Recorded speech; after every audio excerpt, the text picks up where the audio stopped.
Hello बच्चों, welcome to RD study time. और अब हम देखेंगे प्रश्नावली 3.2 का प्रश्न एक है, निम्न रैखिक समीकरण युग्मों को प्रतिस्थापन विधि से हल कीजिए। यहां पे रैखिक समीकरण के युग्म हमें दिए गए हैं जिन्हें हमने प्रतिस्थापन विधि से हल करना है। तो देखते हैं पार्ट फर्स्ट है x धन y बराबर 14, यह समीकरण 1। और दूसरी समीकरण है x ऋण y बराबर 4, यह समीकरण 2। प्रतिस्थापन विधि से हल करने के लिए हम किसी भी एक समीकरण से x और y का मान निकाल लेते हैं। देखिए कैसे, चलते हैं। कोई भी एक समीकरण ले लीजिए, जैसे हम ले लेते हैं यहां पे समीकरण 1। तो समीकरण 1 से, समीकरण 1 क्या है बच्चों, x धन y बराबर 14। तो यहां से x या y का मान हमने निकालना है। देखिए इस तरह से, जैसे हम यहां से x का मान निकाल लेते हैं तो x बराबर क्या होगा बच्चों 14, और ये धन y जो है बराबर के दूसरी साइड को जाएगा तो हो जाएगा ऋण y। इस तरह से यहां से हमें x का मान ये मिल गया, x बराबर 14 ऋण y। अब ये जो x का मान मिलता है इसे हम लगा देते हैं समीकरण 2 में। तो हम लिख देंगे x का मान समीकरण 2 में रखने पर, x का मान समीकरण 2 में रखने पर, तो चलिए x का मान जो हमें मिला है हम इसे लगा देंगे समीकरण 2 में। तो चलिए पहले हम लिखते हैं समीकरण 2। समीकरण 2 है x ऋण y बराबर 4। तो x का मान जो हमें मिला, हमें x का मान क्या मिला बच्चों 14 ऋण y। तो x की जगह पे हमने लिखना है 14 ऋण y बराबर 4। अब इसे हल कर लेते हैं बच्चों। देखिए ऋण ऋण 2y हो जाएगा, और ये 14 बराबर के दूसरी साइड को ले जाएंगे, दाईं साइड को ले जाएंगे तो ऋण 14 हो जाएगा। यहां से हम देखेंगे कि 2y बराबर, अब 14 में से 4 को माइनस करेंगे 10 बचेगा। अब देखिए साइन किसका आएगा, चिन्ह किसका आएगा, जो संख्या बड़ी होगी चिन्ह उसका आएगा। तो 14 बड़ा है, संख्या 14 का चिन्ह आएगा ऋण। मैं आपको बता दूं, एक धन का है एक ऋण का है, तो ये घट जाएंगे, 14 में से 4 गया बचेगा 10। अब देखिए चिन्ह किसका आता है, जो संख्या बड़ी होती है। तो 14 यहां पे बड़ा है तो इसका जो चिन्ह है वो है ऋण, तो यहां पे ऋण आएगा। अब आप देखेंगे यहां पे y बराबर हमें मिलने वाला है, तो y बराबर क्या मिलेगा, देखिए y बराबर ऋण 2, यहां गुणा में है तो बराबर के दूसरी साइड में जाएगा, ये जाएगा इस तरह से भाग में, ऋण से ऋण कट गया, 2 पंचे 10। तो y का मान देखो बच्चों हमें मिल गया है 5। तो इस तरह से सबसे पहले हम समीकरण 1 से या समीकरण 2 से x y का मान निकालेंगे, और जो भी x या y का मान आएगा उसे दूसरी समीकरण में लगा देंगे। तो इस तरह से x या y का मान हमें मिल जाएगा। अब ये जो y का मान हमें मिला है, जैसे यहां पे आप देख रहे हैं, इसको हम लगा देंगे समीकरण 1 या समीकरण 2, किसी भी समीकरण में आप इस y का मान लगा दीजिए, x का मान आपको मिल जाएगा। तो चलिए इस y का मान लगा देते हैं हम समीकरण 1 में। तो y का मान समीकरण 1 में रखने पर, तो हम y के मान को समीकरण 1 में रख देंगे, आप 2 में भी रख सकते हैं। अगर y का मान समीकरण 2 में रखेंगे तब भी हमें x का मान वही मिलेगा। तो हम y का मान लगाने वाले हैं समीकरण 1 में। तो चलिए समीकरण 1 है x धन y बराबर 14। तो यहां पे हम y का मान लगा देंगे 5 बराबर 14। तो यहां से x बराबर हो जाएगा 14, और 5 को ले जाएंगे बराबर के दूसरी साइड में, तो ये जाएगा ऋण 5। तो x बराबर हो जाएगा 14 में से 5 घटा दीजिए 9। तो x का मान हमें मिल गया है। तो इस तरह से प्रतिस्थापन विधि द्वारा हम x और y का मान ज्ञात कर सकते हैं, यानी रैखिक समीकरण का हल ज्ञात कर सकते हैं। अब हम देखते हैं इसका सेकेंड पार्ट। तो चलिए अब हम देखते हैं पार्ट सेकेंड। देखिए पार्ट सेकेंड है s माइनस टी बराबर 3, ये हो गई समीकरण 1। समीकरण 2 क्या है, s बटे 3 धन t बटे 2 बराबर 6। बच्चों इसे पहले थोड़ा हल कर लेते हैं। यहां पे 3 दूनी 6 हम ले लेंगे एलसीएम। तो 3 दूनी 6, 2 आएगा तो 2 को s के साथ गुणा कर देंगे, धन 2 तिहाई 6 3 आएगा, तो 3 को हम t के साथ गुणा कर देंगे। यहां हमने 6 एलसीएम ले लिया है बच्चों, बराबर 6। अब आप देखेंगे यहां पे 2s धन 3t बराबर, अब ये 6 यहां पे भाग में है, बराबर के दूसरी साइड में जाएगा गुणा में, तो 6 गुणा गया 6 हो जाएगा 36। ये बन गई समीकरण 2। अब प्रतिस्थापन विधि से हल करने के लिए समीकरण 1 या समीकरण 2 में से किसी भी एक समीकरण से हम s या t का मान निकाल लेंगे। तो चलिए चलते हैं समीकरण 1 से। समीकरण 1 से, तो समीकरण 1 है बच्चों s माइनस टी बराबर 3। यहां से s का मान निकाल दीजिए, तो s बराबर क्या हो जाएगा 3। अब ये t जो है बराबर के दूसरी साइड में जाएगा तो इसका चिन्ह बदल जाएगा, ये प्लस t हो जाएगा, धन t हो जाएगा। तो s बराबर आ गया 3 धन t। तो ये s का मान मिल गया बच्चों। अब इस s का मान हम लगा देंगे समीकरण 2 में। हमने समीकरण 1 से s का मान निकाला, तो इसे हम लगाएंगे समीकरण 2 में। तो s का मान समीकरण 2 में लगा लेते हैं बच्चों। लिख लेते हैं यहां पे s का मान समीकरण 2 में रखने पर, समीकरण 2 में रखने पर, तो चलिए रख लेते हैं इसे समीकरण 2 में बच्चों। समीकरण 2 क्या है बच्चों, 2s धन 3t बराबर 36। तो 2s का मान लगा दें 3 धन t, 2 अपनी जगह पे है, s की जगह पे हमने लिख दिया है 3 धन t, धन 3t बराबर 36। अब इसे हम करते हैं आगे हल। तो देखिए बच्चों, ये जो 2 है बाहर, ठीक है, ये जो कोष्टक के बाहर 2 दिख रहा है ना, इसे अंदर गुणा कर लो। पहले 2 का गुणा 3 के साथ होगा, फिर 2 का गुणा t के साथ भी होगा। तो जब 2 का गुणा 3 के साथ होगा तो ये हो जाएगा 3 दूनी 6, और जब 2 का गुणा t के साथ होगा तो ये हो जाएगा बच्चों 2t धन 3t बराबर 36। अब इसे आगे हल करते हैं बच्चों। देखो 3t ये हैं और 2t ये हैं, 3 और 2 5t हो जाएगा बराबर 36, और 6 बराबर के दूसरी साइड को ले जाएंगे तो हो जाएगा ऋण 6। बच्चों यहां से t बराबर कितना मिलेगा देखते हैं। 36 में से 6 को हम करेंगे माइनस तो बचेगा 30, और जो ये 5t के साथ गुणा है बराबर के दूसरी साइड में जाएगा भाग में, ये कट जाएगा आपके पास 6 पंचे 30। तो t का मान बच्चों हमें मिल जाएगा 6। तो इस तरह से हमें t का मान मिल गया। अब इस t के मान को समीकरण 1 या समीकरण 2 किसी में भी आप लगा सकते हैं, तो s का मान हमें मिल जाएगा। तो t का मान हम लगा लेते हैं समीकरण 1 में। तो लिख लेंगे t का मान समीकरण 1 में रखने पर, t का मान समीकरण 1 में रखने पर। तो चलिए t का मान हम लगा लेते हैं समीकरण 1 में। समीकरण 1 है s माइनस टी बराबर 3। तो s ऋण t का मान है 6 बराबर 3, तो यहां से s का मान हमें मिल जाएगा। ये जो 6 है इसे ले जाएंगे बराबर के दूसरी साइड में, तो इसका चिन्ह बदल जाएगा। तो s बराबर हो जाएगा 6 और 3 9। तो आप देखेंगे s का मान हमें 9 मिल गया है और t का मान हमें मिल गया था 6। तो आंसर आ गया हमारा t बराबर 6 और s बराबर 9। अब हम देखते हैं अगला पार्ट। ये देखते हैं बच्चों पार्ट थर्ड। देखिए पार्ट थर्ड है 3x ऋण y बराबर 3, यह है समीकरण 1, और दूसरी समीकरण है 9x ऋण 3y बराबर 9, यह है रैखिक समीकरण 2। किसी भी एक रैखिक समीकरण को लेंगे और उससे हम x या y का मान निकालेंगे। तो चलिए लेते हैं यहां पे समीकरण 1, समीकरण 1 से। तो समीकरण 1 लेते हैं। समीकरण 1 है 3x ऋण y बराबर 3। यहां से हम y का मान निकाल लेते हैं। तो देखो 3x तो ठीक है बच्चों, इस 3 को इधर ले आओ बच्चों, तो ये ऋण 3 हो जाएगा। y को ले जाओ बराबर के दूसरी साइड, ये हो जाएगा धन y।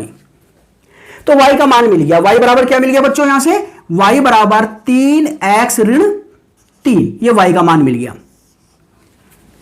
अब y का मान जब हमें मिल गया है तो इस y का मान हम लगा देंगे समीकरण 2 में। तो लिखेंगे y का मान समीकरण 2 में रखने पर, समीकरण 2 में रखने पर। तो चलिए समीकरण 2 में रख लेते हैं y का मान। समीकरण 2 है 9x ऋण 3y बराबर 9, यह है समीकरण 2। इसमें हम y की जगह पे लिख देंगे 3x ऋण 3, तो 9x ऋण 3, y का मान लगा लीजिए, y का मान है 3x ऋण 3 बराबर 9। तो चलिए इसे आगे हल करते हैं बच्चों। 9x, आप देखिए ऋण 3 का अंदर गुणा कर लीजिए, ठीक है, बाहर ऋण होता है तो अंदर के चिन्ह बदल जाएंगे पहली बात, और जब गुणा करेंगे देखो 3 को 3 के साथ करेंगे तो 3 3 9x हो जाएगा। ठीक है, अब यहां पे देखें ये धन का है 3x तो ये हो जाएगा ऋण का 3x, और ये ऋण का है ये धन का हो जाएगा।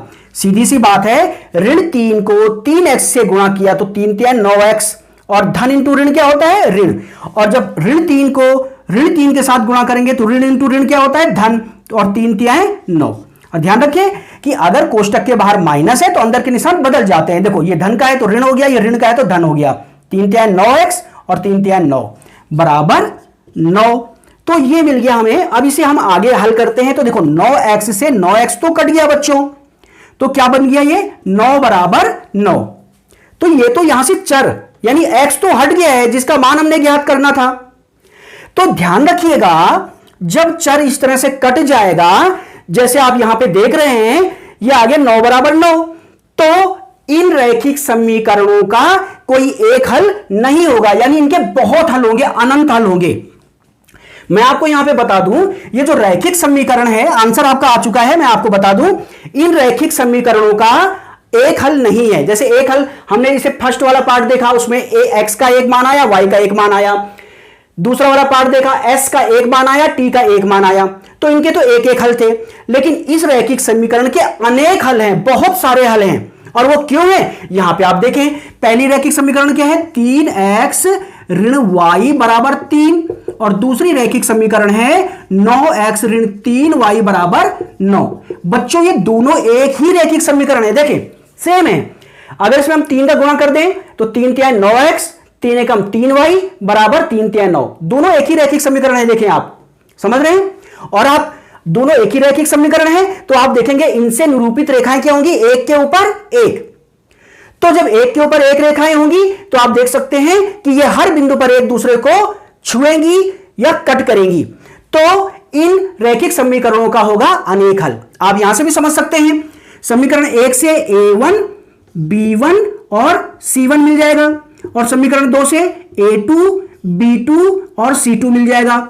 और जब आप इसका अनुपात करेंगे ना a1 upon a2 b1 upon b2 और c1 अपॉन c2, ये आएंगे बराबर, यानी a1 अपॉन a2 बराबर जो आएगा वो होगा b1 अपॉन b2, वो होगा c1 अपॉन c2 के।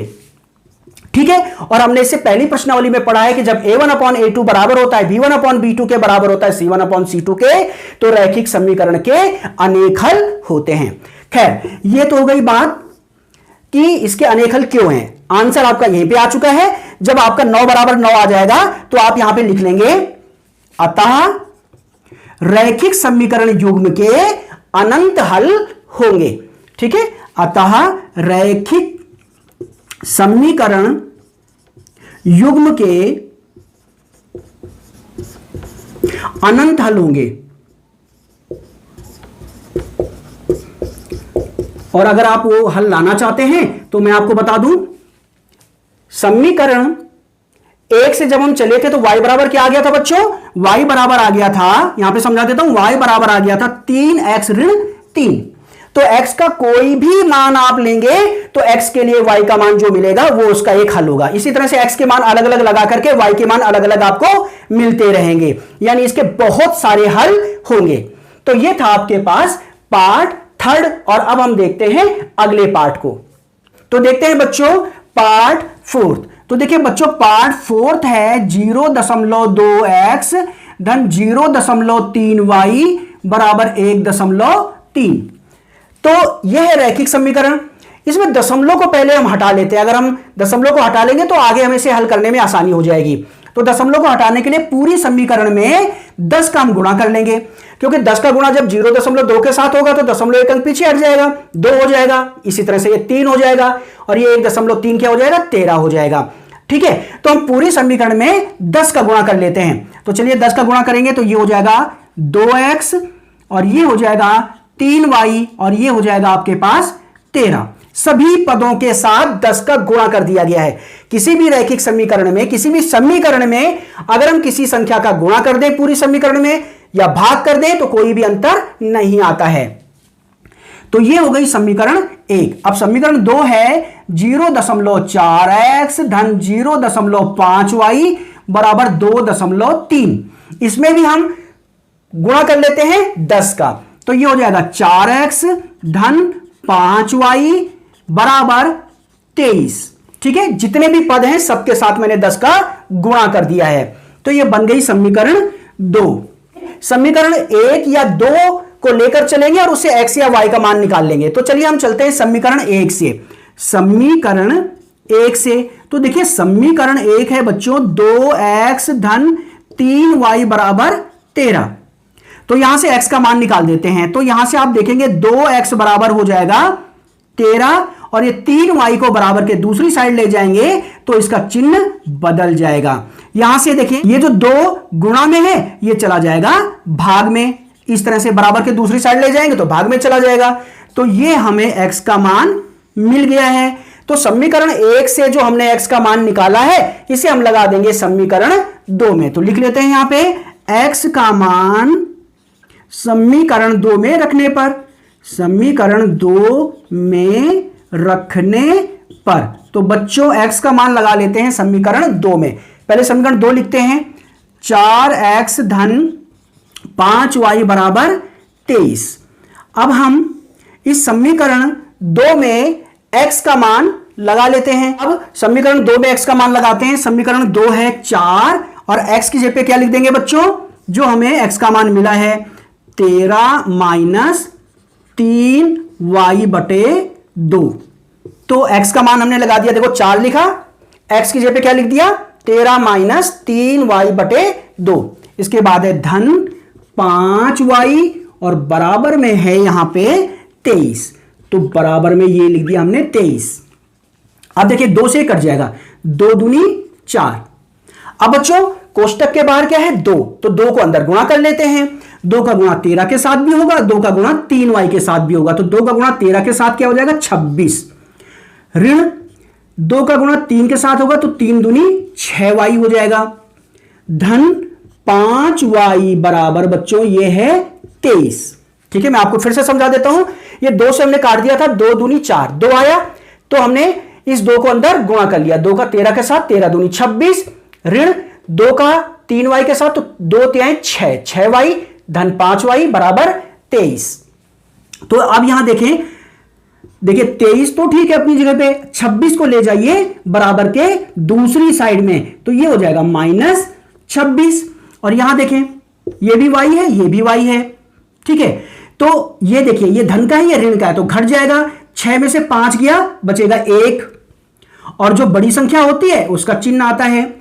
तो ऋण y बराबर हो गया बच्चों 26, 23 ऋण 26। तो देखिए एक धन का है एक ऋण का है, घट जाएगा, 26 में से 23 जाएगा घटेगा तो 3 बचेगा और जो बड़ी संख्या होती है चिन्ह उसका आता है।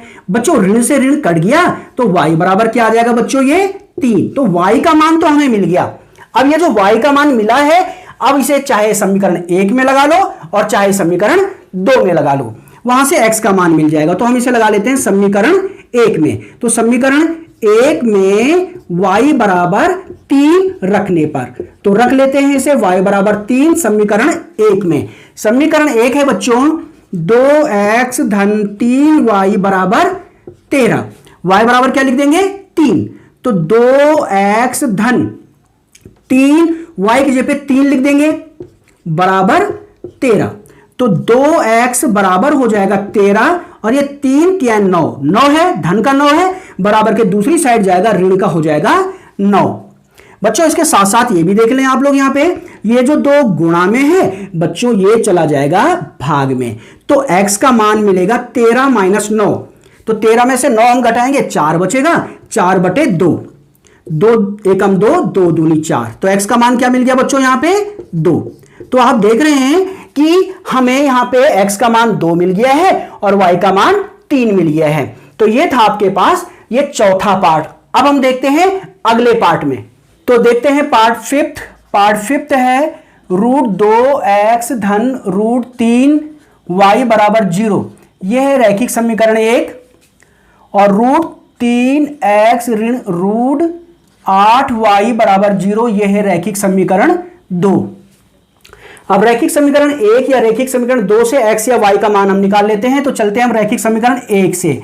रैखिक समीकरण 1 से रैखिक समीकरण 1 है √2x धन √3y बराबर जीरो। यहां से x का मान निकाल लेंगे बच्चों। √2x बराबर हो जाएगा, ये √3y बराबर के दूसरी साइड जाएगा तो उसका चिन्ह बदल जाएगा, ये हो जाएगा ऋण √3y।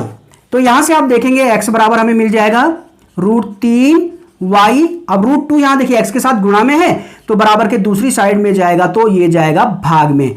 तो इस तरह से ये x का मान जो हमें मिला है, अब इस x के मान को हम लगा देंगे समीकरण 2 में। तो हम लिख लेंगे x का मान समीकरण 2 में रखने पर, तो देखते हैं इसका मान हम समीकरण 2 में रख देते हैं बच्चों।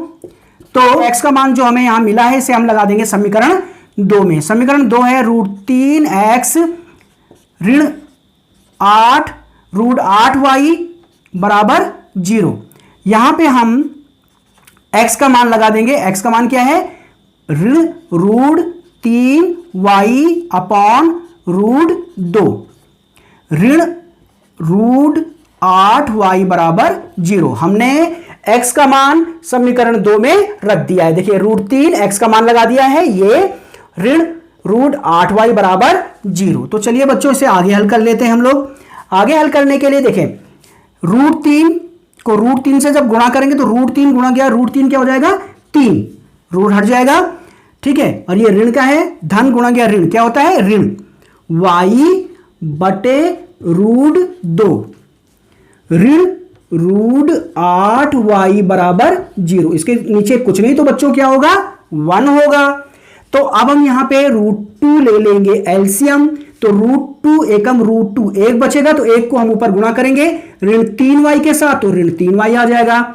ऋण √8y, अब 1 गुणा गया √2 तो √2 आएगा, तो √2 को हम √8y के साथ गुणा करेंगे तो ये लिख दिया हमने, बाकी बचेगा बराबर 0। अब देखें आप यहां पे √2 ये भाग में है, बराबर के दूसरी साइड में जाएगा गुणा में, तो √2 0 के साथ गुणा होके ये 0 ही हो जाएगा। इधर बचेगा ऋण 3y ऋण √8 गुणा गया √2y, √8 √2 और y, ठीक है। और ये देखिए √2 0 के साथ गुणा होके क्या हो जाएगा? 0 हो जाएगा बच्चों।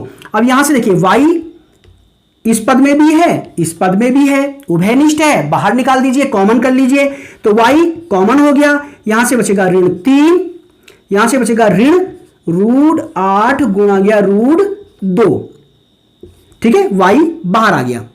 तो यहां से आप देखेंगे ये जो देख रहे हैं आप ये जो देख रहे हैं आप कोष्टक में, ये सारा y के साथ गुणा में है, ये दोनों गुणा में है। तो आप देखेंगे इसे जब हम बराबर के दूसरी साइड में ले जाएंगे तो ये जाएगा भाग में, ऐसे 0 के साथ भाग में जाएगा। ऋण 3 ऋण √8 गुणा गया √2, आप लिखना चाहे तो √16 लिख सकते हैं, मैं √8 गुणा गया √2 ही लिख लेता हूं बच्चों, इस तरह से, ठीक है। मैं आपको बता दूं ये पूरी जो संख्या है ना, ये पूरा ये y के साथ गुणा में है, यहां पे एक ही पद है, y गुणा गया ये इसके साथ गुणा में है, तो एक पूरा पद है ये। तो ये देखिए ये जो गुणा में था ये बराबर के दूसरी साइड में ले गया तो भाग में जाएगा, और भाग में जाएगा तो आप देखेंगे 0 बटे कुछ क्या होता है बच्चों? 0। तो y का मान क्या मिल गया? यहां से हमें 0 मिल गया। अब y का मान हमें मिल गया तो y का मान हम समीकरण 1 या समीकरण 2 में लगाएंगे तो x का मान मिल जाएगा। तो हम y का मान लगा देते हैं समीकरण 1 में, तो लिख लेंगे y का मान समीकरण 1 में रखने पर। तो देखिए ये जो y का मान हमें मिला है हम इसे लगा देंगे समीकरण 1 में। तो समीकरण 1 है √2x धन √3y, और y का मान क्या रखना है बच्चों? 0 बराबर 0। तो इसे आगे हल कर लेते हैं बच्चों। देखें √2x अब देखिए √3 गुणा गया 0, ये तो 0 हो जाएगा बच्चों, और बराबर 0। तो यहां से आप देखेंगे कि x बराबर क्या आएगा? √2 गुणा में है तो बराबर के दूसरी साइड में जाएगा बटे में, इस तरह से। तो x बराबर क्या हो जाएगा? 0 बटे कुछ क्या हो जाएगा? ये 0। तो x का मान क्या मिल गया बच्चों में? 0। तो x का मान 0 और y का मान भी हमें मिल गया है यहां पे 0। अब हम देखेंगे अगले वाले पार्ट को, हम देखेंगे पार्ट 6। तो 6th पार्ट है 3x बटे 2 ऋण 5y बटे 3 बराबर ऋण 2। तो चलिए इसे थोड़ा सा पहले हल कर लेते हैं। देखिए 3 दूनी 6, 6 एलसीएम ले लीजिए बच्चों, यहां पे 3 और 2 का एलसीएम ले लीजिए 6। तो देखिए 2 3 6, 3 बचेगा, 3 को 3x के साथ गुणा करेंगे तो 9x हो जाएगा। ऋण 3 दूनी 6, 2 आएगा, तो 2 को 5y के साथ गुणा करेंगे 10y हो जाएगा, बराबर ऋण 2। यहां से आप देखेंगे 9x ऋण 10y बराबर, ये 6 भाग में है तो बराबर के दूसरी साइड में गुणा में जाएगा, तो ये हो जाएगा 6 दूनी 12। ये बन गई समीकरण 1। अब हम चलते हैं समीकरण 2, जो कि यहां पे है x बटे 3 धन y बटे 2 बराबर 13 बटे 6। इसको भी हम कर लेते हैं हल। तो इसके लिए देखिए 3 दूनी 6, 6 को हम एलसीएम ले लेंगे, तो 3 दूनी 6, 2 आएगा, तो 2 को x के साथ गुणा करेंगे 2x हो जाएगा, धन 2 3 6, 3 आएगा, 3 को y के साथ गुणा करेंगे 3y हो जाएगा, और ये हो जाएगा 13 बटे 6। अब देखिए ये 6 भाग में है, इधर जाएगा गुणा में और 6 से 6 कट जाएगा, या 6 से 6 आप इस तरह से भी काट सकते हैं। तो ये है 2x धन 3y बराबर 13। ये बन गई समीकरण 2। अब समीकरण 1 और समीकरण 2 को हम प्रतिस्थापन विधि से हल करेंगे। इसके लिए हम ले लेते हैं समीकरण 1 से, और समीकरण 1 से हम निकाल देते हैं x या y का मान। तो समीकरण 1 क्या है बच्चों, 9x ऋण 10y बराबर ऋण 12। तो यहां से आप देखेंगे कि 9x बराबर क्या हो जाएगा, ऋण 12, और ऋण 10y को ले जाएंगे बराबर के दूसरी साइड, तो ये हो जाएगा धन 10y, और ये 9 गुणा में है, ये जाएगा बटे में। तो आप देखेंगे ये x का मान हमें मिलेगा। ये हमने समीकरण 1 से निकाला है, तो हम इस x के मान को लगाएंगे समीकरण 2 में। तो इस x के मान को हम समीकरण 2 में लिख लेंगे। तो समीकरण 2 में x का मान रखने पर, जो x का मान हमने अभी निकाला है वो हम समीकरण 2 में रख देंगे। तो x का मान हमने ये निकाला है, इसे रखेंगे हम समीकरण 2 में। तो समीकरण 2 क्या है बच्चों, 2x धन 3y बराबर 13। 2 और x का मान लगा लें, यहां पे x का मान है ऋण 12 धन 10y बटे 9। ठीक है, x का मान लगा लिया, धन 3y बराबर है 13। तो आगे से हल कर लेते हैं बच्चों। आगे हल करने के लिए देखिए इसके नीचे कुछ नहीं तो 1 होगा, तो यहां पर हम 9 लेंगे एलसीएम, तो 9 एकम 9, ये तो यही आ जाएगा 2, और कोष्टक के अंदर है ऋण 12 धन 10y और धन 1 9 9 9 आएगा, तो 3 को 9 के साथ गुणा करें, 9 ते 27y हो जाएगा, और बराबर हो जाएगा ये 13। ठीक, अब देखिए बच्चों यहां पे पहले इस कोष्टक को खोल लेते हैं, इस 2 को अंदर गुणा कर लेंगे, 2 का गुणा 12 के साथ, ऋण 12 के साथ तो ऋण 24 हो जाएगा, धन 10y के साथ तो 10 दूनी 20y हो जाएगा, धन यह है 27y और बराबर 13, और 9 यहां बटे में है, भाग में है, तो बराबर के दूसरी साइड में जाएगा गुणा में। अब इसे हम आगे हल कर लेते हैं। देखिए ये 20y, ये है 27y, दोनों धन के हैं, जुड़ जाएंगे, तो ये हो जाएगा आपके पास 47y, 20y धन 27y हो जाएगा 47y, और इनको गुणा कर दें, 9 27 की 7, और 9 एकम 9 10 11 117, और ये ऋण 24 को ले जाएंगे हम बराबर के दूसरी साइड, तो ये हो जाएगा धन 24।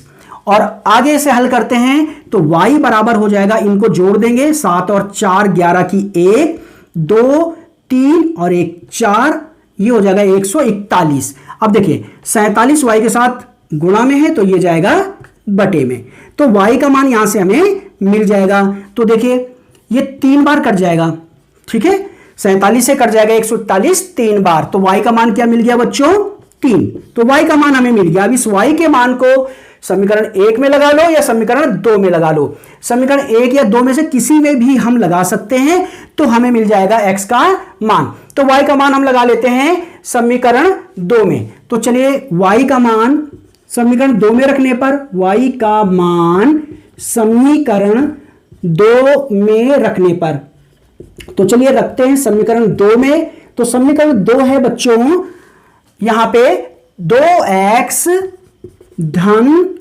3y बराबर 13। यहां पे हमें y बराबर 3 रखना है, तो 2x धन 3, y का मान है 3 बराबर 13। तो यहां से आप देखेंगे 2x 3 3 9 हो जाएगा बराबर 13। तो 2x बराबर हो जाएगा 13 और 9 को ले जाएंगे बराबर के दूसरी साइड में, तो ऋण हो जाएगा ये 9। यहां से आप देखेंगे भाई 13 में से 9 घटा दो तो बचेगा 4 और 2x के साथ जो गुणा में है ये जाएगा बटे में। तो आप देखेंगे 2 कम 2, 2 दूनी 4। तो x बराबर क्या मिल गया बच्चों? 2। तो x का मान हमें मिल गया है 2 और y का मान हमें मिल गया है 3। तो ये इस प्रश्न का अंतिम पार्ट था। तो अब हम देखेंगे अगला प्रश्न।